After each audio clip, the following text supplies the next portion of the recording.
Balik lagi bareng aku Ina. Dan di video kali ini aku bakal ngejawab beberapa pertanyaan dari teman-teman yang bilang, Ina, aku sedih, aku dicuekin sama customerku. It's okay, nggak apa-apa. Dinikmatin sedihnya, tapi jangan lama-lama karena mending kita pakai waktunya buat belajar lagi aja tentang customer dan bikin mereka biar jadi lebih sayang sama kita. Oke? Di video kali ini aku bakal sharing soal, mungkin bisa dibilang ini adalah hal-hal yang benar-benar saklek aku sering banget pakai gitu. Dan ketika ada timku juga yang nanya, Mina gimana sih biar kita bisa lancar obrolannya sama customer dan gak dipandang sebelah mata gitu, karena kita ditaunya adalah seorang seller. Jadi kayak kalau kita ngechat tuh udah dijauhin duluan gitu auranya karena mereka ngerasa bakal ditawarin gitu.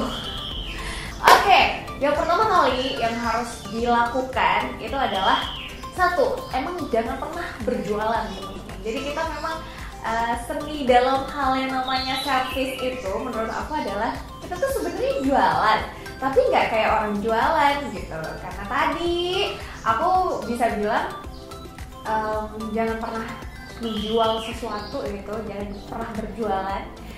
Karena emang tadi ada apa ya, ada pelekatan makna negatif dari kata itu gitu. Ketika kita misalnya nawarin orang, mereka udah kabur duluan gitu karena nggak suka. Ya sama, kita juga ketika kita misalnya dapet telepon asing yang kita nggak save nomornya gitu, terus mereka nelpon terus bilang, mohon maaf mengganggu, boleh saya minta waktunya sebentar. Dia aja udah bilang, dia aja tahu gitu dia mau mengganggu kita. Nah itu ya, ternyata hal-hal yang seperti itu nih yang perlu kita resapi lagi. Sebenarnya simple aja sih. Kalau aku akan usahakan tidak melakukan apa yang aku sendiri itu ngerasa nggak nyaman ketika aku berada di tempatnya customer, ketika aku memakai topinya customer, ketika aku memakai sepatunya customer gitu. Bisa menempatkan diriku sebagai si customer kita. Jadi usahakan banget teman-teman untuk tidak terus-terusan melakukan penawaran. Tapi kalau sesekali waktu juga boleh. Yang mau aku garis bawahi di sini adalah untuk berani sampai ke tahap nawar, yang itu adalah hard sell bukan soft sell ya. Itu kita harus kenal. Kayak tadi, jangan sampai kita langsung nelpon terus nawarin, ya peluang keberhasilannya ya sangat kecil gitu, karena mereka tuh nggak punya database tentang kita sebagai seorang seller, sebagai seorang penjual yang nawarin. Nah beda ceritanya ketika kita sudah coba menjalin kedekatan dulu, baru kita tawarin. Itu walaupun misalnya at the end dia bilang enggak juga gitu, dia nggak akan beli, ya kata-katanya atau sikap perilaku yang mereka kasih ke kita itu nggak akan bikin teman-teman down gitu loh ya. Jadi jangan pernah hard sell terus, jangan pernah langsung nawarin kalau teman-teman sendiri belum ada pendekatan khusus. Oke? Terus cara yang kedua adalah usahakan banget untuk cari tahu siapa sih customernya teman-teman ini. Ini adalah ilmu kepo yang mungkin terlihat cheesy ya, kayak apa sih gitu, masa sih kita ngepoin orang? Bentar, orang ini orang penting soalnya. Jadi kita harus terlihat sangat-sangat meyakinkan ketika kita ketemu sama customer kita. Apalagi misalnya ketika teman-teman mau dealing angka produk atau jasa yang itu harganya itu value-nya juga tinggi gitu, sesuai lah sama harga yang teman-teman tawarin. Cari tahu tentang semua yang bisa teman-teman dapetin informasinya.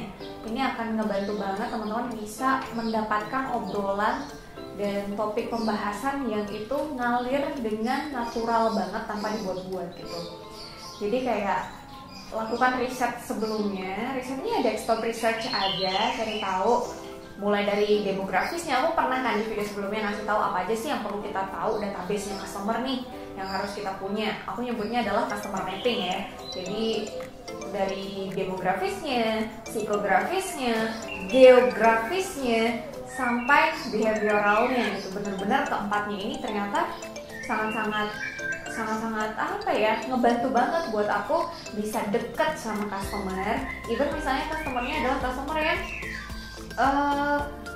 cuek banget, atau mereka adalah orang-orang yang nggak suka gitu loh diajak ngobrol. Pasti ada cara untuk masuk, karena tadi kita kepoin banyak hal tentang customer meeting tadi, dan pasti kita akan nemuin kok sesuatu yang bisa linear gitu, ada benang merahnya sama yang kita punya gitu. Contoh, aku pernah ngerasa kayak, oh kayaknya aku harus dealing nih sama calon pembicara ini gitu. Dia adalah salah satu best CEO di Indonesia, dan dia juga sangat-sangat luar biasa, pernah menetap di Eropa itu lama dan sebagai CEO juga di sana. Jadi aku waktu ngebacanya itu udah ciut sendiri. Ya wajar ya, namanya manusia, pasti kadang kita juga ngerasa kayak, duh bisa nggak ya gitu. Cuman semakin aku dalami, ternyata aku menemukan sebuah kesamaan gitu. Nah, tiba waktunya waktu aku main ke rumahnya, dan ternyata rumahnya itu sangat-sangat besar. Bahkan pas masuk rumahnya itu kita nggak perlu buka sepatu gitu. Norak banget kan? Ya aku orang desa teman-teman. Jadi, wah ternyata beneran ada ya, kayak di sinetron-sinetron yang di rumahnya itu pakai karpet gitu. Jadi waktu aku masuk, aku makin mentalnya aduh bisa nggak nih gitu kan.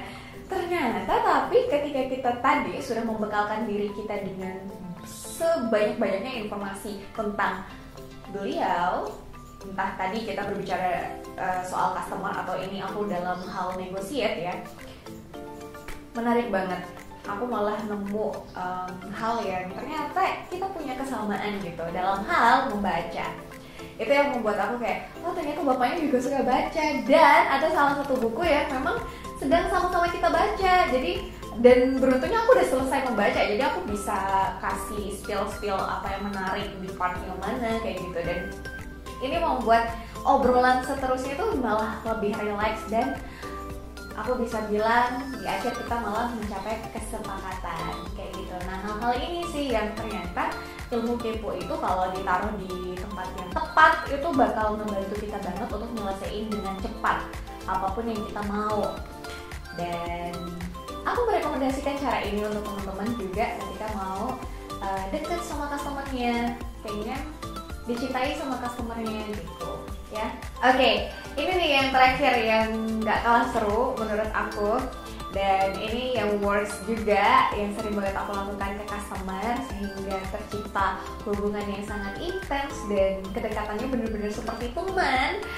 Itu ketika kita udah kepo, terus udah banyak nih informasi yang kita dapetin, tapi ada juga beberapa poin yang biasanya kita nggak dapetin di sosial media atau di orang-orang terdekatnya misalnya, karena kita udah berusaha tanya juga ke timnya, atau misalnya tanya ke orang tuanya, atau mungkin temannya yang juga temannya kita gitu ya. Terus harus gimana teman-teman? Aku bisa bilang sesimpel kita nanya. Ternyata nanya itu juga boleh kok gitu. Cuman tadi kalau misalnya memang ini untuk surprise, teman-teman bisa tanya ke orang-orang terdekatnya dulu, karena sebenarnya siapapun orangnya kita bisa kenalnya itu karena orang lain juga gitu. Jadi kita bisa cari tahu dari 4 orang lainnya ya. Ini juga menurut hasil penelitian. Jadi siapapun yang mau kita menangkan sebenarnya itu masih ada di circle kita loh, salah satu orang yang 4 tadi gitu. Jadi kalau misalnya ada yang belum teman-teman temukan, yang teman-teman pengen tahu dari customer itu, sesimpel teman-teman nanya aja. Karena pengen tahu, karena customer juga pasti akan seneng kok ketika mereka ditanyakan hal-hal yang menurut mereka ini akan menjadi kebaikan ke depannya gitu. Tanya aja apa yang dia suka. Terus teman-teman kan juga di video sebelumnya aku udah spill tentang 6 human needs, coba teman-teman perdalami lagi apa itu gitu. Terus teman-teman juga tahu selain 6 human needs, kalau udah nonton ya ada love language atau bahasa kasih. Hal-hal yang kayak gitu juga bisa banget buat melakukan pendekatan ke mereka. Jadi selain tadi ya, kita pertama udah berusaha untuk tidak berjualan, apalagi kita belum dikenal gitu. jangan deh nawar-nawarin orang, karena mostly setiap orang juga nggak suka kan ditawar-tawarin gitu. Tapi biarkan teman-teman dekat sama mereka sambil edukasi terus-terusan, kasih informasi secara gratis terus, sampai nanti pada akhirnya dia akan nanya dan datang sendiri. Terus juga kepo itu penting. Selain kepo juga tadi ya, tanya kalau memang belum ketahuan nih apa yang memang teman-teman pengen cari tahu dari mereka. Nah, ketiga hal yang tadi itu adalah langkah yang proaktif bagi yang namanya service ya. Kita sebagai service people harus kalau mau pelayanan yang kita kasih atau experience yang kita kasih ke customer itu super spektakuler, menurut aku adalah yang harus dilakukan yang memang proaktif ya. Jadi kita harus usahakan banget mengurangi yang namanya janji-janji manis. Malah pas kita mencoba untuk menyampaikan itu ke customer, kita malah jadi over deliver gitu, lebih dari apa yang kita seharusnya kasih, itu malah yang terbaik. Oke? Jadi jangan over promise tapi over deliver. Terima kasih sudah menonton, kita ketemu lagi di video berikutnya. Jangan lupa komen dong biar aku tahu kalau teman-teman itu nontonin. Oke? See you.